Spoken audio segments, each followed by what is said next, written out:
sabay-sabay, tayong manalangin para sa safety at recovery ng ating mga kababayan sa Bagyong Uwan.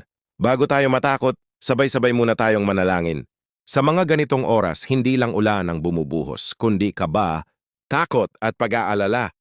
Marami sa ating kababayan naghahanda habang ang iba wala nang matirahan. Sinasabi ng balita, malakas ang Bagyong Uwan. Pero minsan, mas malakas ang takot sa ating puso.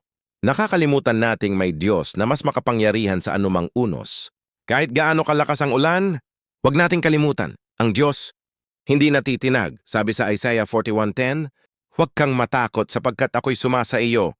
Huwag kang manghina sapagkat ako'y iyong Diyos. Ito ang oras para magkaisa. Hindi lang sa paghahanda, kundi sa pananalangin. Sa panahong ito, ang pananalig ang ating sandata. Tayo'y manalangin. Panginoon, inilalapit namin sa inyo ang bawat Pilipino na maaapektuhan ng Bagyong Uwan. Ingatan mo po sila. O Diyos, bigyan ng kaligtasan, lakas at pag-asa. Tulungan mo ang mga walang masisilungan at patatagin mo ang aming pananampalataya. Tinanggap namin si Jesus bilang aming tagapagligtas. Sapagkat sa iyo lamang ang tunay na kapayapaan, sa pangalan ni Jesus, Amen. Kung naniniwala kang walang bagyong kayang talunin ng Diyos, i-share mo ang video na ito bilang panalangin para sa ating mga kababayan. Tandaan, sa gitna ng bagyo, may Diyos na laging kasama mo. Maraming salamat at God bless sa ating lahat.